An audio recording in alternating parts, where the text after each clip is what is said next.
No he querido saber, pero he sabido. Así empieza la novela Corazón tan blanco de Javier Marías, estableciendo desde su inicio la dialéctica vertebral del libro, la necesidad humana por indagar enfrentada al irreversible remordimiento posterior, a la culpa del que ha descubierto un secreto y se arrepiente de su curiosidad.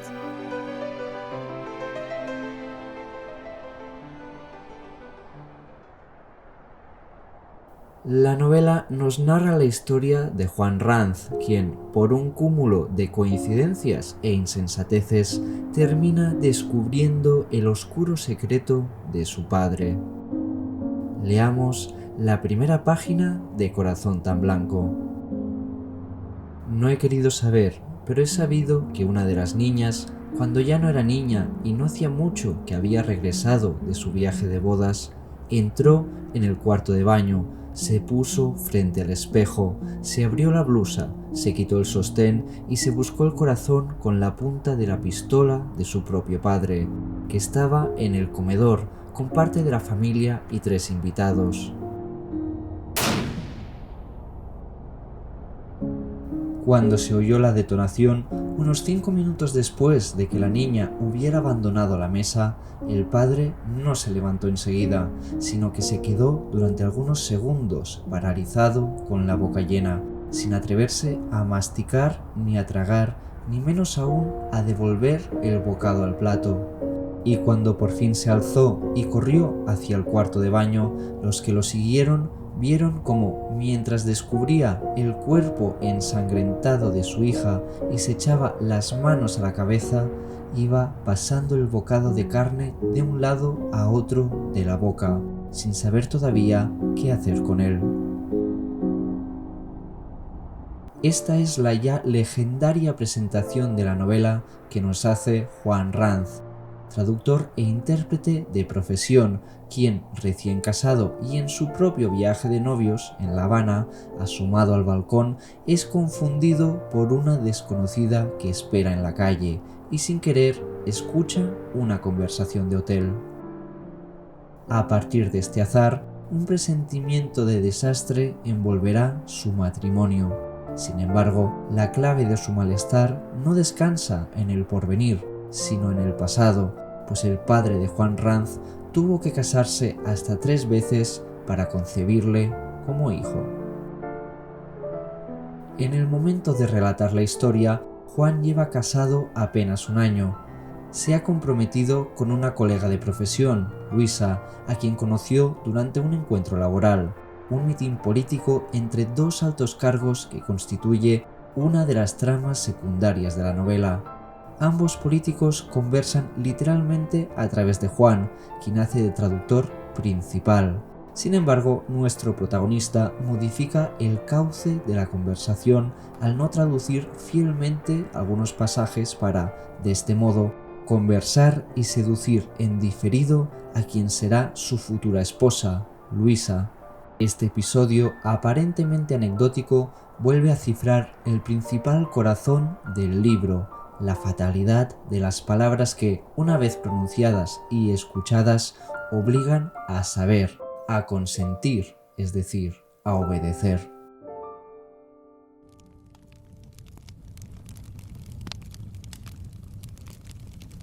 Todo el mundo obliga a todo el mundo, no tanto a hacer lo que no quiere, sino más bien lo que no sabe si quiere, porque casi nadie sabe lo que no quiere, y menos aún lo que quiere. No hay forma de saber esto último. Corazón tan blanco, página 83. Juan y Luisa se casan tras un breve noviazgo, un paso que el protagonista sopesa y reevalúa una vez consumado el compromiso. Ranz, el padre de Juan, enmarca la inquietud del hijo con las palabras siguientes: ¿y ahora qué? A esta pregunta sigue un consejo que despierta la sospecha del hijo, una sospecha que, en última instancia, pone en movimiento la trama y la investigación de la novela. Cuando tengas secretos, o si ya los tienes, no se los cuentes, le dice Ranz a Juan, refiriéndose a su nueva esposa. A partir de este punto, el protagonista empieza a indagar en el secreto de su padre. Descubre, por ejemplo, que Ranz estuvo casado primero con una mujer cubana, quien murió misteriosamente en un incendio. Después se casó con Teresa, la tía de Juan, quien terminó quitándose la vida tras regresar de su viaje de novios. El misterio de estas dos muertes se resuelve en las últimas páginas de la novela, cuando Luisa, esposa y cómplice del narrador, consigue que Ranz le confiese lo ocurrido. Juan descubre entonces la terrible verdad, se convierte en cómplice del secreto, es decir, en un prisionero de su propia curiosidad. Leamos las siguientes líneas. Escuchar es lo más peligroso, es saber, es estar enterado y estar al tanto. Los oídos carecen de párpados que puedan cerrarse instintivamente a lo pronunciado. No pueden guardarse.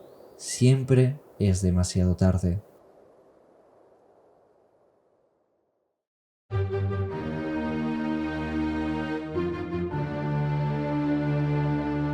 El secreto como tal y la necesidad intrínseca de ser descubierto a la vez que escondido tienen un papel fundacional en el núcleo de Corazón tan Blanco y por extensión en la identidad de sus protagonistas. En consecuencia, la memoria y el olvido juegan también un papel fundamental en el arco temático de la novela, pues el recuerdo y la incapacidad de olvidar transforman el secreto en un agente vírico que contagia a su portador, completando y a la vez socavando su identidad.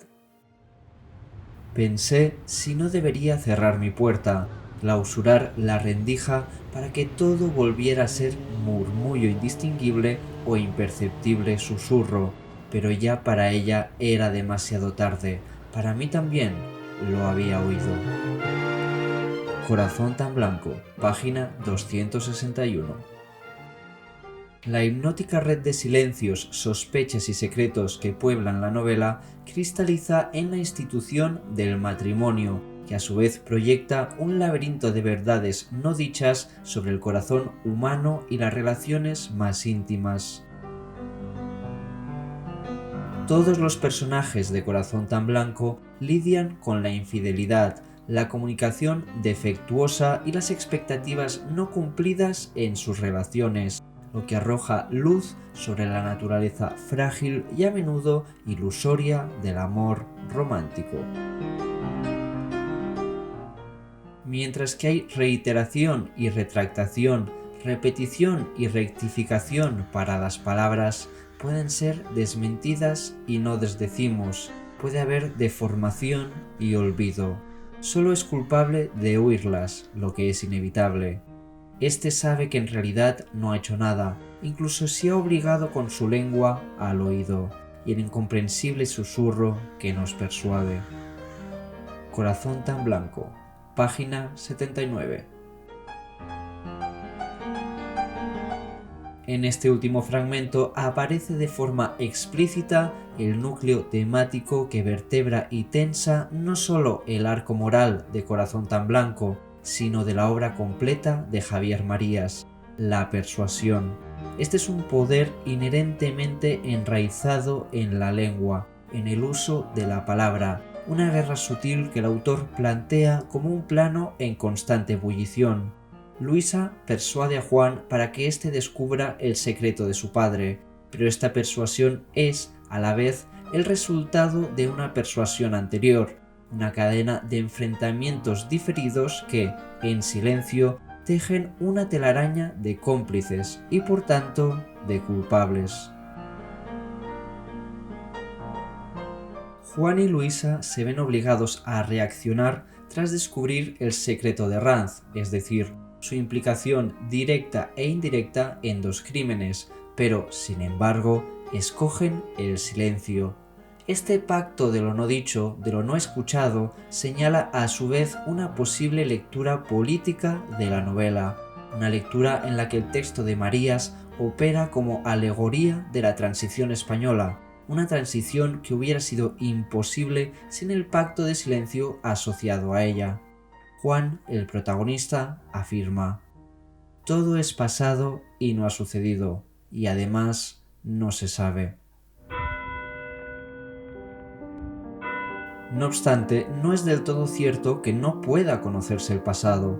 Juan simplemente escoge el silencio, un olvido paradójico, puesto que el simple hecho de narrar la historia, de escribirla, señala ya su existencia y, en paralelo, el deseo de exorcismo que consume al personaje.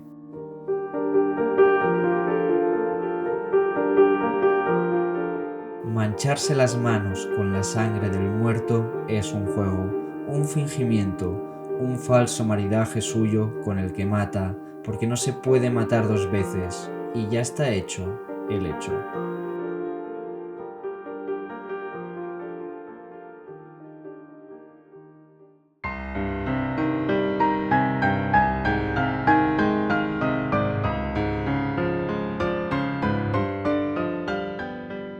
El estilo narrativo de Corazón tan blanco se distingue por su complejidad, aparentemente plana o simple.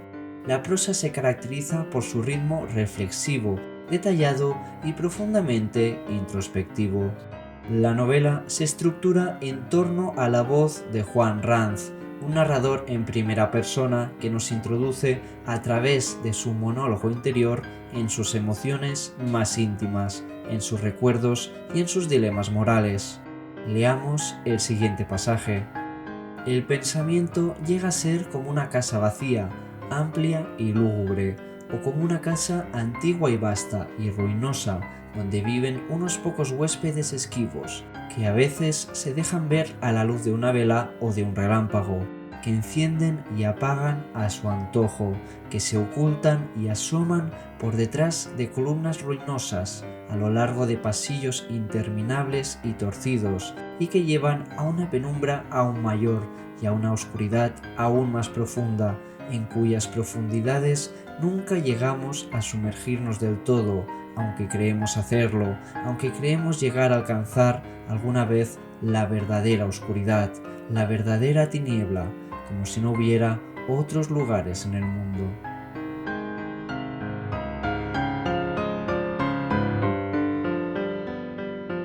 Estas líneas ilustran el flujo de conciencia a través de una serie de imágenes y metáforas que representan la complejidad y la oscuridad de los pensamientos de Juan.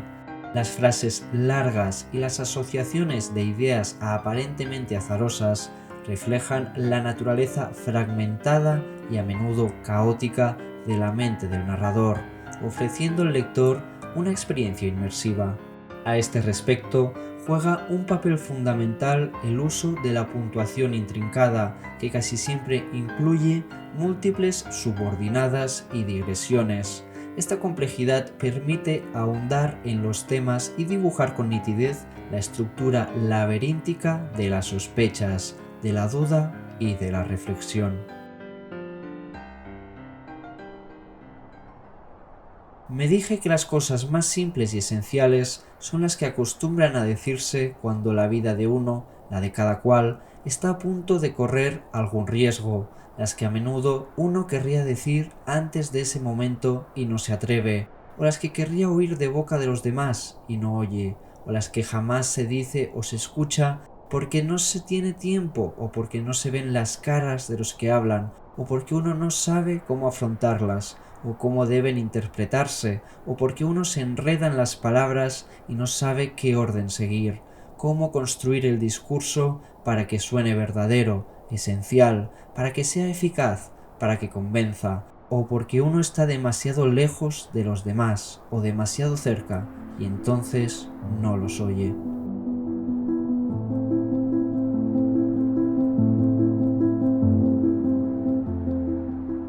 El largo desarrollo de esta frase ilustra la característica estructura de Marías, con ramificaciones que se entrelazan para crear una prosa detallada e hipnótica, donde la acción y la velocidad quedan casi siempre en segundo plano, sustituidas por la reflexión. El uso de repeticiones y variantes juega un papel clave en la prosa del autor, quien emplea un sistema vagamente musical que subraya la obsesión y la profundidad del pensamiento. Las palabras y las imágenes se repiten a lo largo de la narración, creando un efecto de eco que resuena a lo largo de la historia, barnizando la fragmentación de la prosa con una sensación de unidad. Leamos este pasaje. Dentro de lo que cabe, bien, no me puedo quejar. Siempre he vivido entre el tumulto y no me refiero solo al ambiente de trabajo, que un hotel puede serlo y mucho, sino a los hábitos y los hechos y las voces. Y claro que siempre hubo alguna excepción, pero a veces no son estas las que definen el ruido y la confusión, sino las que lo rompen, lo hacen más insoportable, lo ahogan de algún modo, lo hacen inservible para entenderse con los demás y consigo mismo.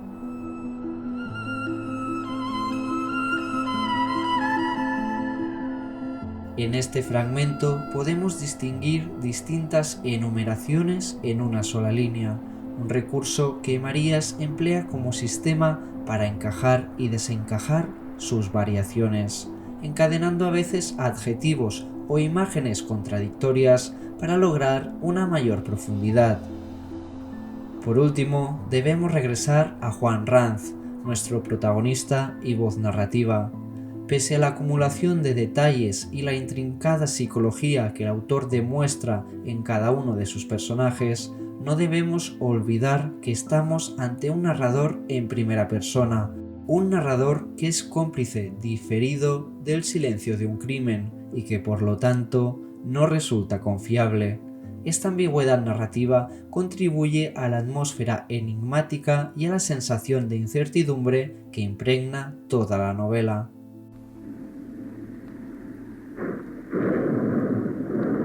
El pasado siempre es así. Uno siempre se pregunta si pasó así de verdad o si en cambio lo ha inventado, si en realidad lo vivió o si lo ha imaginado, si lo ha modificado de alguna manera y si ha sido capaz de modificarlo, entonces quizá no haya tanta diferencia entre lo vivido y lo soñado. Este último pasaje ejemplifica a la perfección la naturaleza no confiable del narrador, que cuestiona la realidad de sus propias experiencias y recuerdos, mezclando la vida con el sueño y por tanto la realidad con la invención, con el deseo y las sospechas.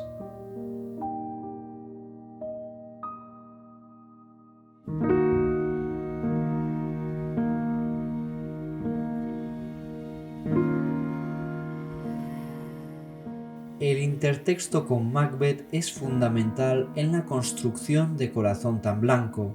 De hecho, resulta tan fundamental que el título de la novela proviene de una cita de Shakespeare aparecida en la tragedia de Macbeth. El autor inglés utiliza la metáfora Corazón tan blanco para señalar la ambigüedad de su personaje. En ningún momento queda claro si dicha blancura se refiere a la inocencia, a la cobardía o a ambas. Macbeth narra la historia de un noble que, en un principio hombre honrado e íntegro, termina devorado por su ambición. El personaje malinterpreta las profecías de unas brujas y finalmente se deja convencer por su mujer para matar a Duncan, el rey de Escocia. Una vez perpetrado el asesinato, la esposa deja pistas falsas para que se inculpe a otros. Sin embargo, antes de cometer el crimen, ninguno de los dos personajes se planteó las posibles consecuencias psicológicas y ambos son extremadamente atormentados por su sentimiento de culpa. Las cosas llegan tan lejos que Macbeth incluso desea la muerte para escapar de la angustia. Su esposa, Lady Macbeth, sufre tales pesadillas que termina enloqueciendo. Los paralelismos entre Macbeth y Corazón tan blanco son obvios a nivel temático. No obstante, hay mucho más detrás del simple coincidir de un asesinato puesto en marcha por la mujer amada. Ambos libros tratan la culpa, la traición y el silencio. Ambos se vertebran en la dialéctica del secreto y del saber. La principal diferencia radica en el final. En Macbeth se restaura el orden e impera el bien, mientras que en Corazón tan blanco no hay grandeza ni castigo para los malvados. En la obra de Marías, de hecho, vence la vida adulta o quizá la masculina, tal y como escribe el mismo autor, una frase donde lo masculino y lo adulto se entiende como cinismo. Recuperando a Marx, podríamos incluso afirmar que Macbeth es una tragedia y Corazón tan blanco una farsa. En ambos libros hay culpables que lo son sin haber hecho nada, puesto que su único crimen es escuchar y saber, condición que los convierte en cómplices. En Macbeth, la culpa empieza en el momento que Lady Macbeth llama a su marido y él le contesta "I have done the deed". Macbeth enseguida se muestra arrepentido, no quiere abandonar los puñales y en su lugar va Lady Macbeth, quien, de este modo, no solo calla, sino que participa en la ocultación del crimen. En esta escena aparece otro tema fundamental, la imposibilidad de deshacer lo hecho, pues Macbeth se aqueja de su tristeza mientras que su esposa le insiste que no piense más en ello, que su necedad no podrá revertir la acción ya acometida. Precisamente es cuando Lady Macbeth regresa de abandonar los puñales que pronuncia a su marido la frase que da título a la obra de Marías: "Mis manos son de tu color, pero me avergüenzo de cargar un corazón tan blanco".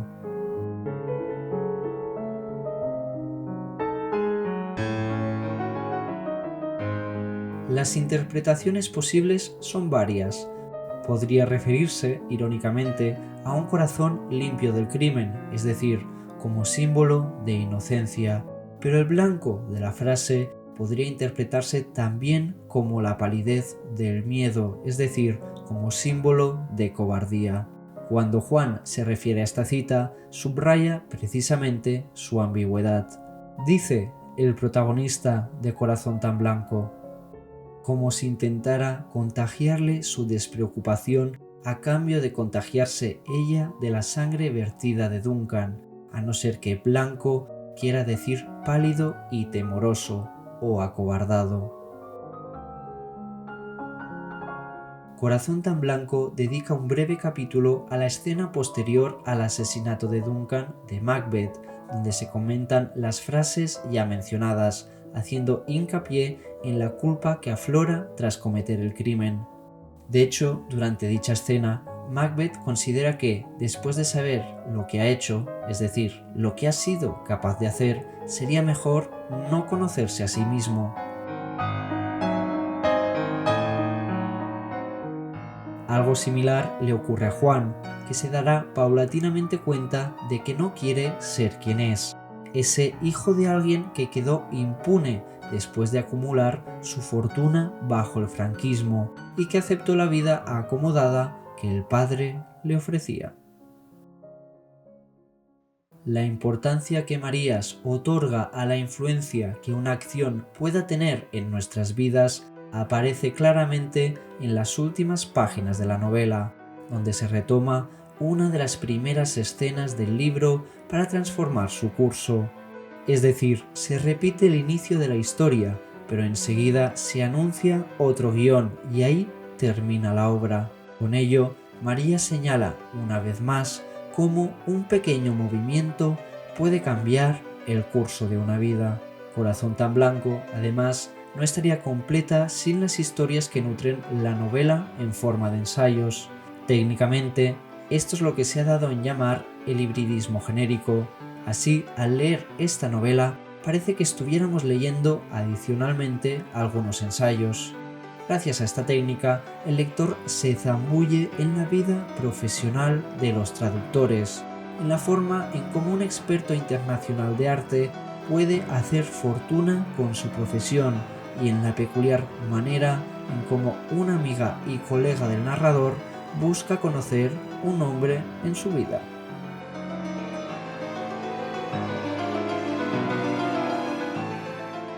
Esta forma de ramificar la trama permite una coacción de la sospecha a fuego lento, además de regresar sobre el núcleo temático de la obra, la distancia orbital de los secretos, auténticos agujeros negros que nos atrapan en el espacio cotidiano, sin por ello distorsionar la arquitectura de nuestro mundo.